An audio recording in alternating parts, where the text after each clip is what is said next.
উচ্চ মাধ্যমিক 2025-এ আমার সমস্ত প্রিয় ছাত্রছাত্রীরা, তো তোমাদের পরবর্তী যে পরীক্ষাটি রয়েছে সেটাও কিন্তু তোমাদের ইকোনমিক্স অর্থাৎ অর্থনীতি বিষয়ে কিন্তু পরীক্ষাটি রয়েছে। তো অর্থনীতি যে বিষয়টি পরীক্ষাটি আছে সেখানে কিন্তু খুব স্কোরিং সাবজেক্ট এবং শর্ট কোশ্চেন গুলো এবং ভালো করে তোমরা যদি প্রশ্ন উত্তরগুলি তৈরি করতে পারো, ছাক্কা কিন্তু একেবারে অঙ্কের মতো কিন্তু নাম্বার তোমরা পেয়ে যাবে।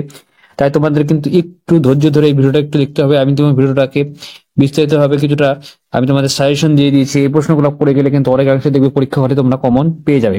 তো প্রথম থেকে একটু ভিডিওগুলি ভালো করে দেখে নাও। প্রথম প্রশ্নটি দেখতে পাচ্ছ, কোন দ্রব্যের জন্য ব্যক্তিগত চাহিদা নির্ধারণকারী দুটি বিষয় উল্লেখ করো। দ্বিতীয় প্রশ্নে দেখতে পাচ্ছ, চাহিদার পরিবর্তন বলতে কি বোঝায়। তৃতীয় প্রশ্নে দেখতে পাচ্ছ, উৎপাদনের গড় ও প্রান্তিক ব্যয়ের মধ্যে সম্পর্কটি বিবৃতি করো। ফার্মের স্থির ও ব্যয় এই দুটির উদাহরণ দাও।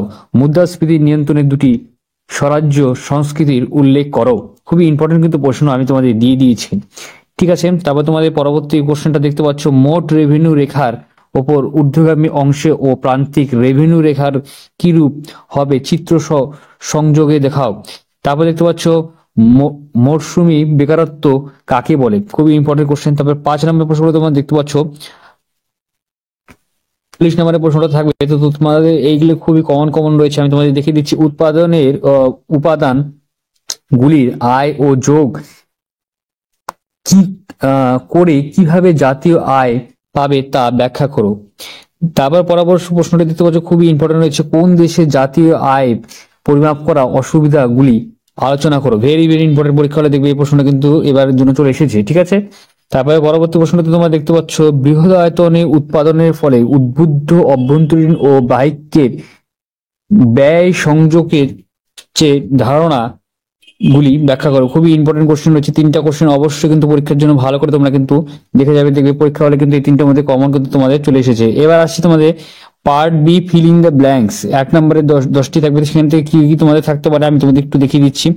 উৎপাদনের উপকরণগুলির দাম হ্রাস পেলে যোগানের রেখা বাম দিকে স্থান পরিবর্তন করো। ঠিক না ভুল, এটা একটু ভালো করে উত্তরগুলি তৈরি করবে। পচনশীল দ্রব্যের যোগানের স্থিতিস্থাপকতা বেশি হয়। ঠিক না ভুল, এটা লিখবে। একটি সম্পূর্ণ স্থিতিস্থাপক যোগান রেখার আকৃতি হবে ড্যাশ, শূন্যস্থান তোমাকে পূরণ করতে হবে এটা। তারপর 4 নম্বর কোশ্চেনে দেখতে পাচ্ছ, স্বাভাবিক যোগান রেখার আকৃতি হবে, এবারে শূন্যস্থান পূরণ করবে এটা। 5 নম্বর প্রশ্নটি দেখতে পাচ্ছ, যদি উপাদানের উপকরণগুলির দাম তাহলে যোগানের রেখার ডান দিকে সরে যায়, শূন্যস্থান পূরণ করতে হবে। 6 নম্বর প্রশ্ন দেখতে পাচ্ছ, পতনশীল দ্রব্যের যোগানের দাম স্থিতিস্থাপকতা অত্যন্ত কম। ঠিক না ভুল, এটা কিন্তু তোমাদের লিখতে হবে। ঠিক দেখতে পাচ্ছ 6 নম্বরটা। তারপরে তোমাদের 7 নম্বর কোশ্চেনটা দেখতে পাচ্ছ, উৎপাদনের উপকরণগুলির দাম বৃদ্ধি পেলে দ্রব্যের যোগান রেখা ড্যাশ দিকে সরে যায়, শূন্যস্থান কিন্তু পূরণ করতে হবে। তারপর তোমাদের এমসিকিউ থাকবে 1 নম্বরে 10টি। তোমাদের এখান থেকে তোমরা দেখতে পাচ্ছ আমি তোমাদের কিছু কিছু সলভ করে দিয়ে দিয়েছি, একটু ভালো করে দেখে নাও। প্রথম প্রশ্নে দেখতে পাচ্ছ, এবিসি রেখার নিম্নতম বিন্দুকে বলা হয়, এটার উত্তর হবে উৎপাদন বন্ধের বিন্দু। দ্বিতীয় কোশ্চেনে তোমরা দেখতে পাচ্ছ, যখন গড় ব্যয় ন্যূনতম হয় তখন প্রান্তিক ব্যয় গড় ব্যয়ের সমান হয়। তারপর 3 নম্বর কোশ্চেনে তোমরা দেখতে পাচ্ছ, লেফাফা বা মোড়ক রেখা বলা হয়, এর উত্তর হবে এলএসি রেখাকে। ঠিক আছে, ভালো করে তোমরা দেখতে পাচ্ছ। তো তারপর 4 নম্বর কোশ্চেনে তোমরা দেখতে পাচ্ছ, এসি যখন সর্বনিম্ন হয় তখন সেটা হবে minus MC is equal to AC সমান সমান এসি। ঠিক আছে, তারপর 5 নম্বর কোশ্চেন দেখতে পাচ্ছ, ফার্ম উৎপাদনের বন্ধের বিন্দুতে পৌঁছায় সেখানে এমআর রেখা এবং এবিসি রেখাকে সর্বনিম্ন বিন্দুতে স্পর্শ করে। এটা উত্তর কিন্তু তোমরা দেখতে পাচ্ছ 5 নম্বর প্রশ্নে, তোমরা ভালো করে দেখে নাও। তবে 6 নম্বর প্রশ্নে দেখতে পাচ্ছ, উৎপাদনে যত বৃদ্ধি পায় গড় স্থির ব্যয়, এর উত্তর হবে কিন্তু তোমরা দেখতে পাচ্ছ সেটা হবে কিন্তু কমতে থাকে। 6 নম্বর প্রশ্নের উত্তর দেখতে পাচ্ছ কমতে থাকবে, সেটা হবে। তো তারপর 7 নম্বরটা দেখতে পাচ্ছ, স্বল্পকালের একটি ফার্ম যদি উৎপাদন বন্ধ করে দেয় তাহলে মোট ব্যয়ের পরিমাণ হবে মোট স্থির ব্যয়। ঠিক আছে, তোমরা এই উত্তরটি দেখতে পাচ্ছ। তারপরে তোমরা 8 নম্বর প্রশ্নটি দেখতে পাচ্ছ, প্রান্তিক ব্যয় রেখা প্রথমে নিম্নগামী ও পরে ঊর্ধ্বগামী হয়, এর উত্তর কিন্তু তোমরা ভালো করে দেখে নাও।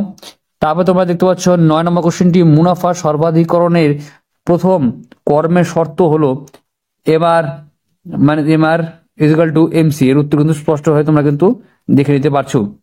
তাহলে তোমাদের সামনে কিছু আমি মডেল কোশ্চেন তোমাদের সামনে তুলে ধরলাম এবং পরীক্ষা হলে দেখবে এরকমই তোমাদের কোশ্চেন আসবে, তোমাদের টেস্ট বইটা একটু ভালো করে পড়বে এবং স্যার এবং ম্যাডাম তোমাদের যে সব উত্তরগুলি তৈরি করে দিয়েছে, মানে এত বছর ধরে তোমরা যে যেভাবে পড়াশোনা করেছো সেটাকে ভালো করে ঝালাই করে নাও পরীক্ষার আগে, তাহলে তোমরা কিন্তু অবশ্যই ভালো নাম্বার নিয়ে পাশ করতে পারবে। এবং স্যার এবং শিক্ষকের যে গুরুত্বপূর্ণ টিপসগুলো তোমাদের দিয়েছে সেগুলো কিন্তু অবশ্যই মেনে চলবে, তাহলে পরীক্ষায় তোমাদের অবশ্যই 90%-এর উপরে নম্বর কিন্তু অবশ্যই তোমরা পেয়ে যাবে। তো আশা করছি আজকে ভিডিও তোমাদের ভালো লেগেছে। ভিডিও ভালো লাগলে ভিডিওতে লাইক করবেন, তোমাদের বন্ধু বান্ধব ভিডিও শেয়ার করবেন, চ্যানেলটা সাবস্ক্রাইব করে পাশে বেল আইকনটা অবশ্যই প্রেস করবেন। জয় হিন্দ, বন্দে মাতরম। ধন্যবাদ ভিডিওটি দেখার জন্য।